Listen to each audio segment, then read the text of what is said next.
While looking through my games, I've noticed that I had some games that I thoroughly enjoyed that I feel like are just a bit on the underrated side, or less talked about. This prompted me to make a list of 10 games that are underrated or less talked about that I wanted to share with you all. If you're new here, hi, my name's Jess, aka Likavi, and welcome back to my channel. As I mentioned, some of these games you might know about them, but they're just not talked about quite a lot, which is why I came up with this list, to put a little bit of a spotlight on some of these games, since I enjoyed them and I want to recommend them to people who might enjoy them as well. First up on the list is Crash Team Racing Nitro Fueled.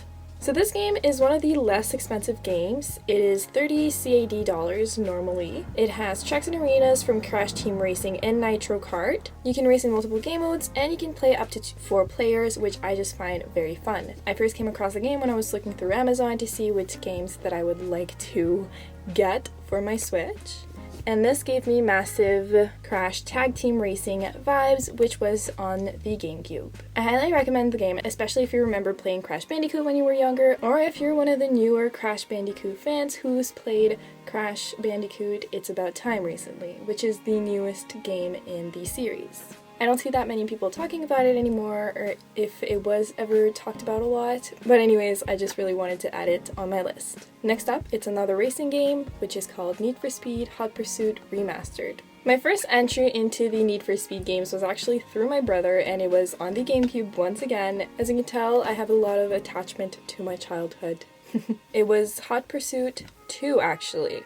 I loved the game. I absolutely loved the game. My brother and I would play it all the time.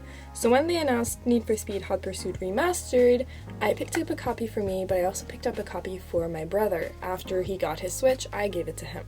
You can either be the outlaw slash the driver of the car, so the one that gets run after by the cop, or you could also be the cop, which I think is absolutely fun. I just love the whole idea, and I loved it when I was a kid, so I still love it today. It does say on the case that there is download required, so you need at least 2 gigabytes of free space on your micro SD card, but I personally did not feel like it impacted my gameplay or view of the game. I mostly use my Switch at home and docked, so having a good SD card and a good Wi-Fi connection and stuff comes in handy, especially for another game that we'll see later on in this list. This next game will once again fall into my GameCube childhood. I did not list them accordingly. I should have separated them a little bit. I just picked the pile up, and this is the order. The next game is Namco Museum Arcade Pack. So this is it. So Namco Museum Arcade Pack is a game that I came across once again going through Amazon and looking for good Switch games to play at the time. And what really attracted me to the game is the fact that it reminded me of Namco Museum 50th anniversary that I had on the GameCube when I was younger. You gotta give the game credit where it's due. It has Pac-Man, Splatterhouse, Galaga, Sky Kid, and Dig Dug. And I don't know about you, but Dig Dug was a massive pillar of my childhood.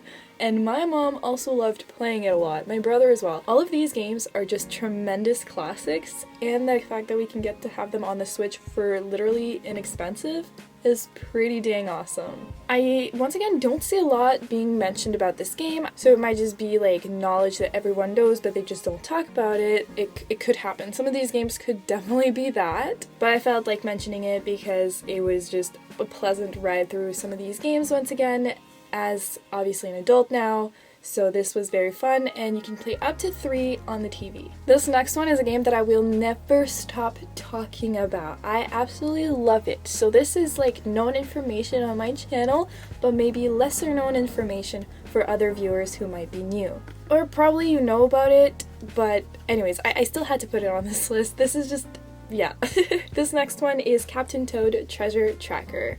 So it is known, yes it is known, but I don't think it's talked about as much as it deserves. This game is a masterpiece. It first came to fruition when they added some Captain Toad levels into Mario 3D World on the Wii U, and then those levels became a game. Honestly, so happy with the decision they made because a whole game of Captain Toad levels was a blast. I will say, The 2-player mode is absolute trash. It's not fun. It is not really good.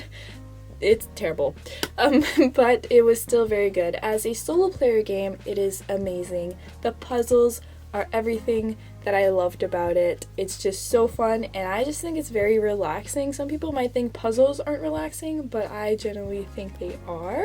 So I loved the game, and I had to add it on this list because, once again, I just think it's not being mentioned enough as it deserves. It is known more than other games on this list, but definitely deserves like even more recognition than it already has. This next one, I've also mentioned it on my channel prior to this, but I still felt like mentioning it again in my underrated Switch games video because, especially with the price on the eShop, it is just an absolute worth it gem. So this next one is Ukulele and the Impossible Lair, but I'll also tag Ukulele as well, which is the predecessor to Ukulele and the Impossible Lair. So Ukulele is a 2D platforming adventure hybrid, and I've honestly loved it so much ever since I played the game the first time. One of the things that really attracted me to the game was actually seeing it go on sale on the eShop. And the reason it really got my attention is because it is such an amazing game that goes on sale for super cheap most of the time. And by that I mean I think I got one of the 2 games for like $10 Canadian, so that's less in USD, which is amazing. The levels are so colorful and creative, and it's just such a fun game to go through. It gives me massive like Ty the Tasmanian Tiger vibes, Crash Bandicoot Spyro. This is the type of game that Ukulele is, and I cannot love it more than I already do.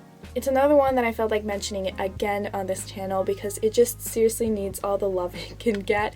I absolutely love it, and it's amazing. It's a great game, especially going on sale the amount of times it does. Like, the physical copy is genuinely really hard to get for Ukulele and the Impossible Lair. As for Ukulele, it only had a limited run edition, and it's just impossible to get as well. So I was really lucky to find this one, but I first got the games on the eShop, and I got this one physical copy once I found it because I just loved it so much, and I wanted to share that with you guys. I could not recommend it more. It's definitely a game you guys need to check out throughout this entire list. One of the least expensive ones, especially when it goes on sale. You can get both for probably under 20 Canadian or 15 Canadian if I recall. So I do heavily recommend it. So this next one, I put it on my underrated Switch games list, but it has only been out for not even a month yet, I think. So I don't know if it'll eventually become a bigger thing or if it'll stay a little less known, but it is Temtem. So the first thing I gotta say is it is definitely a Pokemon style game, and you can definitely tell there's a slight inspiration because to me, this guy right here looks like Cubone a little bit, and then this guy right here gives me Pichu vibes. So it's definitely inspired by Pokemon, but I was all for it. As I mentioned earlier, I do mostly game at home, so that means I have a constant internet connection, which is something that you will need for this game. So I think it's a turn-off for a lot of people, but you do need a Nintendo Switch Online membership to play it. To me, it wasn't a massive turn-off. I actually still enjoyed the game even with that. I didn't see it as a problem, but I can see how some people who might use it and bring their Switch someplace or while traveling and they don't have a constant internet connection, why this might be a turn-off because you can't play it all the time. Temtem is basically a Pokemon game, just not a Pokemon game. So you can catch Temtem, you can battle other tamers, you can customize your house, you can join a friend's adventure, explore the dynamic online world. There's just so much you can do. I do love the idea of customizing your character in home. That was just so much fun. And I also love that there's lots of Temtems to capture, and they're all so different and diverse. Now, as I mentioned, this game is still new, so it may not stay underrated, but for now, I just still don't see a lot being spoken about, even though it's a game that I thoroughly enjoyed. Now, I'm not done playing through the game, as once again, it's still new, and so there were other games that I was playing at the same time, but as far as I've played, I genuinely, absolutely love it. I will not be spoiling anything, but it's just such a fun game. I love the colors, I love the world, I love the Temtems, I just love everything about the game so far. This next one is a game that is also fairly new. It released 2-3 months ago, but still it is a game that I just absolutely loved playing through. The game is called Endling Extinction is Forever. As you can tell from the case cover, which looks like this, the foxes have a big part of the game. In other words, you play as the last mother fox on Earth, and you need to protect your 3 cubs. The world is on the brink of destruction, which means it is becoming a very dangerous place for the fox mother and the cubs. So you, as the mama fox, you need to protect your cubs. You need to survive in this destructive world, in this harsh world, and it's just a masterpiece of a game. And it really puts you in the perspective of something the world is going through, something some animals are going through. Now, maybe not as the world is ending type thing, but it certainly does put a twist on the seriousness of animals going extinct and the cruelty of the world. You can use your senses, you have to avoid threats, you need to protect your cubs. It is just an absolute gem of a game, and one other thing that I absolutely love about this one is the fact that you can play it and it's very inexpensive. So the physical copy of the game is 30 Canadian dollars, which means it's less in USD. I absolutely loved playing through it. You do occasionally go through emotions, depending on the person you are. Some might not, some might. But nonetheless, I enjoyed the game very, very much, and I had to add it on this list. Up next, I have SnowRunner. I first heard about SnowRunner from my brother. This one wasn't, and I went across Amazon and found it. No, I found it through my brother, who has it on his PS4.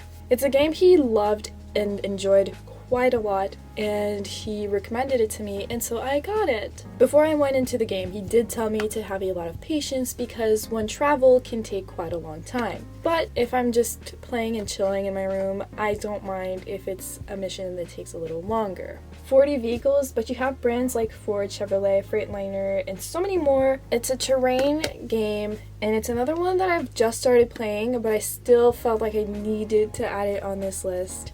To put it blank, SnowRunner is an off-road simulation where you deliver cargo to different locations while driving through very rough terrain and weather. I can't wait to keep playing it even more after this video, as I love the idea of me and my brother playing a game our separate ways, but also being able to talk about it. So I'm very excited to go back into the game and keep working on it because it is a very time-consuming game. Nonetheless, I do highly recommend it. It does go on sale as well occasionally, so SnowRunner is another game I say to add on your list.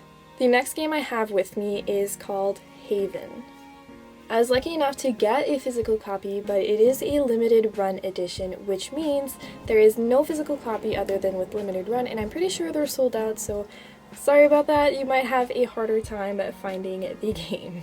Haven is where you play 2 lovers at the same time. You can either play a male to female couple, a female female couple, or a male male couple, which I think is just absolutely amazing. It brings more inclusion into the world of gaming. And also, although it didn't originally start off with the 3 couple variations, it started off with the male to female couple, and then an update added male to male and female to female. The 2 lovers went to a forgotten planet, but they also have to fight to survive. You can craft, you can cook, you can collect so many things. Essentially, you're just playing as that couple through their day-to-day life in their new adventure. It's definitely a game that I highly, highly recommend if you haven't heard about it before or played it before, obviously. I'm still so thankful I got to have the physical copy of the game, which is what the inside of the case looks like, in case some of you may not be able to get the game, as it is with limited run. Once again, I do highly recommend Haven, as well as any of the other games on this list. The last game that I want to show you guys is actually a game I showed in my video games haul, which is the Smurfs Mission Belief. The Smurfs Mission Belief is a platforming game, and I love the idea that it's a platformer but with Smurfs. This is actually very important to me, as it's one of my mom's favorite shows when she was younger. So it just felt really fun being able to dive into the Smurfs world, but in a video game on the Switch. The forest is in danger thanks to Gargamel, who created the Villeaf, a plant that can capture the Smurfs, which, if you know anything about the Smurfs, that is a big uh-oh, not happening. You go on to the journey with 4 iconic Smurfs to heal the plants on your way to, you know, Gargamel. So this was a very fun game to play through. I can't wait till my mom plays through it, so I don't want to spoil too much about the game other than the general info, because I do want her to be able to play through the game herself. But it's another one that I ended up getting the special edition. If you have seen the video of my video game haul, I did get the special edition. I absolutely love the game so far. It's another one that isn't too expensive. Honestly, a thing that I love is when you find underrated gems that are super inexpensive. It just makes it all even more worth it. Other than that, that was all for today's video. All of these games that I've mentioned are all games that I love, absolutely love, and I recommend quite a lot. I hope that this has made some of these games pop up on your list of games that you need to play. That would be amazing if I helped you find some new games you may not have heard about. I enjoyed a lot of these and I'm still enjoying some of them, so I hope that you do as well. Other than that, that was all for today's video. I'm pretty sure I could make a part 2 eventually if you guys would want that, because I have other games that I play that I just don't see talked about at all. So if you're interested, let me know. But yeah, that was all for today's video. I hope you guys enjoyed, and if you did, don't forget to leave a like, comment, subscribe, and I'll see you guys in the next one. See ya!